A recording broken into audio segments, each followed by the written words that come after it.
Students, आज से मैं आपका चैप्टर नंबर 9 कंप्लीट करवा रहा हूँ। 9th आप कंप्लीट कर चुके हैं। बस कुछ क्वेश्चंस में स्टूडेंट्स को एक दो क्वेश्चंस में डाउट था, इसलिए मैं पूरे क्वेश्चंस बता दे रहा हूँ। तो जैसे ही क्वेश्चन नंबर फर्स्ट है, इसमें आपसे पूछा गया है कि जो वैल्यू दी हुई है इसका रेशियो पता करिए। तो मैं दूसरा वाला क्वेश्चन ले रहा हूँ 1.2 आवर्स। ओके, 1.2 आवर्स 272 सेकेंड, इसका हमें रेशियो पता करना है। सबसे पहले हमें रेशियो का ध्यान रखिए कि रेशियो के लिए हमें सेम यूनिट रखनी होगी। कहीं से अगर आवर है तो आवर ही रहना चाहिए, अगर सेकंड है तो सेकंड रहना चाहिए, मिनट है तो मिनट रहना चाहिए। दोनों का ही सेम होना चाहिए। यहाँ पे दोनों का सेम नहीं, तो पहले दोनों का सेम करेंगे। ओके, तो ये क्या हो जाएगा 1.2 मल्टीप्लाई आवर्स को मिनट में चेंज करते हैं तो मल्टीप्लाई 60, एंड फिर मिनट को सेकंड में चेंज करते हैं तो मल्टीप्लाई 60, तो हो जाएगा सेकंड 272 सेकंड। तो यहाँ देखिए हो जाएगा, जब हम कंप्लीट करेंगे इसे, देखिए यहाँ डबल ज़ीरो है तो ये डेसिमल प्लेस रिप्लेस हो जाएगा, तो ये हो जाएगा 12 multiply 6 multiply 60 second 272 second. Okay, हमें इसे रेशियो में चेंज करना है तो हम क्या करेंगे, इसे डिवाइड कर लेते हैं। 12 मल्टीप्लाई 6 मल्टीप्लाई 60 अपॉन 72 12 1 जा एंड 12 6 जा 6 भी कैंसिल, और यहाँ सेकंड था और इधर भी सेकंड भी कैंसिल हो गया। तो बचा क्या 60 अपॉन 1 या 60:1, ये जिसका रेशियो आएगा 60:1 आएगा।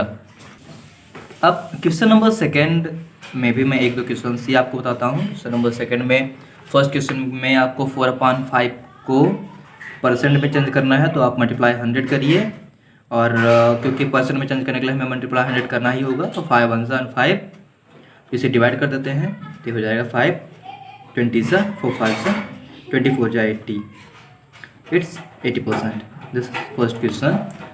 और सेकंड रहा, तो सेकंड की बात करते हैं। तो सेकंड को हमें बात फ्रैक्शन में चेंज करना है 90%, तो अगर परसेंट को नॉर्मल हमें चेंज करना है तो हमें 100 से डिवाइड करना होगा, तो हो जाएगा 90/100, सिंगल जीरो इधर कैंसिल, ये 9/10। ओके, एंड सिमिलरली इसका जो थर्ड है उसमें बोला गया है कि परसेंट में फिर से चेंज करिए, तो 4/7 मल्टीप्लाई 4:7 रेशियो है, तो इक्वल हम लिखेंगे 4/7 मल्टीप्लाई 100। तो अब ये 7 से डिवाइड तो होगा नहीं, इसलिए हो जाएगा 400/7, और हमें परसेंट में चेंज करना था इसलिए हमने मल्टीप्लाई किया था, और तो ये परसेंट हो गया। आप चाहें तो सही प्रॉपर है तो मिक्स्ड में चेंज कर सकते हैं। ओके स्टूडेंट्स, अब हम क्वेश्चन नंबर थर्ड की तरफ चलते हैं। क्वेश्चन नंबर थर्ड में आपसे पूछा गया है, student spend 40 hours in completing A math project, he spend 20% time on collecting information, 45% means हम पहले पता कर लेते हैं टोटल टाइम कितना स्पेंड किया। टोटल स्पेंड टाइम कितना है 40 आवर्स। ओके, अब क्वेश्चन में है 20% टाइम इंफॉर्मेशन कलेक्ट करने में लगाता है। तो क्वेश्चन में हमसे पूछा गया कि हर एक एक्टिविटी में कितना टाइम लगाएगा, तो हम एक तरफ से सॉल्व करते जाते हैं। ठीक, तो time spend on collecting information equal 20%। Okay, so 20% of total time, और टोटल टाइम अपने पास है 40 आवर्स, इसलिए हो जाएगा 20/100 multiply 40, these are cancelled 0 0, and ये 0 भी कैंसिल, तो हो जाएगा 4 2 8, मीन्स 8 आवर्स उसे लगे इंफॉर्मेशन को कलेक्ट करने में, मैथ का प्रोजेक्ट बनाने के लिए। ठीक, तो उसमें लिखा हुआ है दूसरा जो क्वेश्चन है, तो दूसरे काम में वो लगाता है time spend on 45% time on writing, time spent on writing means हम कह सकते हैं कि जो प्रोजेक्ट होता है वो केवल लिखना नहीं होता कि लिख दिए और बहुत बढ़िया हो गया। इसको इसके लिए हमें अच्छी तरह से तैयारी करनी चाहिए। 35% टाइम स्पेंड करता है, टोटल टाइम इक्वल 45/100 और मल्टीप्लाई 40। ये जीरो कैंसिल हुआ, ये दोनों ही 2 से डिवाइड हो जाएंगे। 2 2 ज़ा इंटू 5 5 1 5 9 9 2 ज़ा 18 आवर्स, मीन्स उसे लिखने में लग जाते हैं 18 आवर्स। ये सेकेंड आंसर हुआ। और फिर लास्ट में बताया गया है कि 35% time on making drawing and on decoration of the project. Okay, तो टाइम स्पेंड, या फिर हम टाइम स्पेंड बार बार ना लिखे, and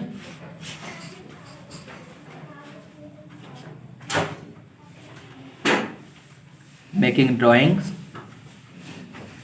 and decorations, means decoration कितना टाइम लगता है, तो वो 35% लगा देता है, 35% ऑफ टोटल। ओके, तो ये हो जाएगा 35% ऑफ मल्टीप्लाई 40 आवर्स, तो इक्वल 35/100 और मल्टीप्लाई 40। 0 0 कैंसिल, 2 2 ज़ा 2 5 ज़ा 5 1 5 7 7 2 ज़ा 14 आवर्स, मीन्स 14 आवर्स उसे लग जाते हैं ड्राइंग्स को डेकोरेट करने में और बनाने में। ठीक, प्रोजेक्ट को डेकोरेट करने में। अब हम थोड़ा चेक कर लेते हैं, तो इसमें हमारी चेकिंग कैसी हो जाएगी।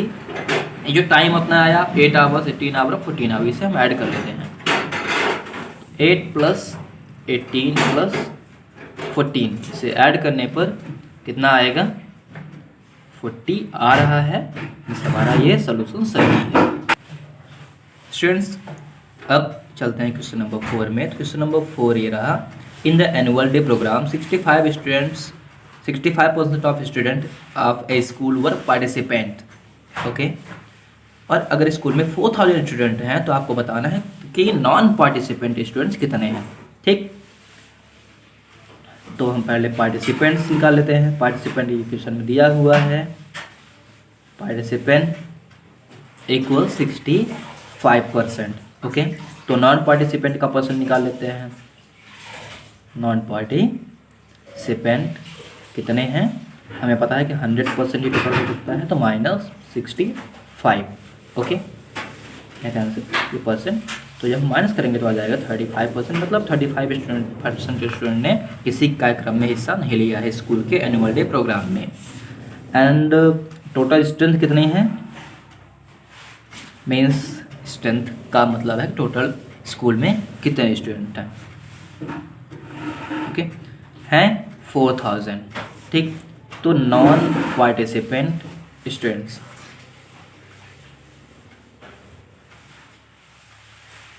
कितने हो जाएंगे, 35% ऑफ टोटल। ओके, इक्वल 35/100 और मल्टीप्लाई 4000।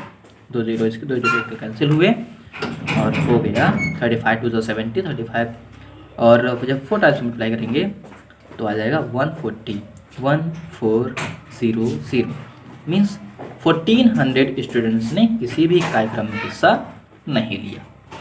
ओके, क्वेश्चन नंबर 5 है इसमें दिया गया है क्वेश्चन नंबर 5 में कि एक एलॉय है जिसमें कॉपर, जिंक और निकेल का रेशियो दिया हुआ है। रेशियो ऑफ कॉपर को Cu से डिनोट करते हैं, तो मैं Cu यूज़ कर लेता हूँ। ओके, जिंक को Zn से डिनोट करते हैं, तो ये मैं इसलिए बता रहा हूँ जिससे आपको कोई कॉपर, जिंक और निकल के सिंबल भी याद हो जाए। और निकल को Ni से डिनोट करते हैं। तो ratio of copper, zinc and निकल इन एलॉय। ओके, तो एलॉय में इनका रेशियो है 11:19:20। ठीक, तो हमने माना प्लेट, इनका जो वेट है वो है 11x, 19x एंड 20x। तो क्वेश्चन में बताना है कि कितने कितने ये हैं, कितने किलोग्राम, जबकि टोटल वेट दिया हुआ है। टोटल वेट है 50 kilogram.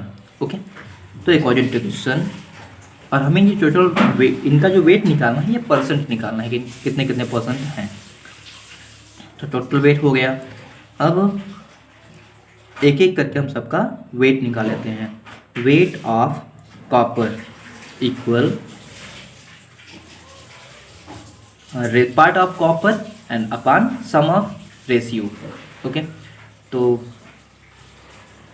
Part of copper upon sum of ratio equal आ जाएगा 11 अपॉन इन तीनों का सम, 11, 19 और 20 का सम भी 50 आएगा, और मल्टीप्लाई 50 kg, तो आ जाएगा 50 कैंसिल, तो 11 किलोग्राम कॉपर का वेट भी है। ठीक, तो percent of copper in alloy equal 11 kilogram upon 50 kilogram multiply 100, 51 and 52 kilogram cancel, तो 11 टू 22% इसमें कॉपर है। ठीक, और सेम उसी तरह से मैं आगे नहीं सॉल्व कर रहा हूँ, सेम इसी तरह से आप सभी का फाइंड कर लीजिएगा। तो एक का 1938% आ जाएगा, और दूसरे का जो तीसरा बचा है निकिल, उसका 40% आ जाएगा। इस वजह से आपसे क्वेश्चन कंप्लीट होगा। ध्यान रखिएगा कि जो आप सोच रहे होंगे कि ये रेशियो है इसका डबल कर दे, 90 का डबल कर दे, 20 का भी डबल कर दे, उसका आंसर आ जाएगा, तो हाँ आप देखने के लिए आंसर पा सकते हैं, लेकिन जो स्टैंडर्ड मीन्स एक्चुअल आंसर होना चाहिए, जैसे पहले 1 किलोग्राम आया फिर उसके बाद परसेंट निकाला, तो ये सही आंसर नहीं होगा। ये केवल एक इत्तेफाक है कि इसमें रेशियो और सम जो टोटल है वो इक्वल है, इसलिए ऐसा हो रहा है। अगर ऐसा ना होता तो आंसर डिफरेंट होके ध्यान रखिएगा, इसीलिए आप सिस्टमेटिक सॉल्व करिएगा।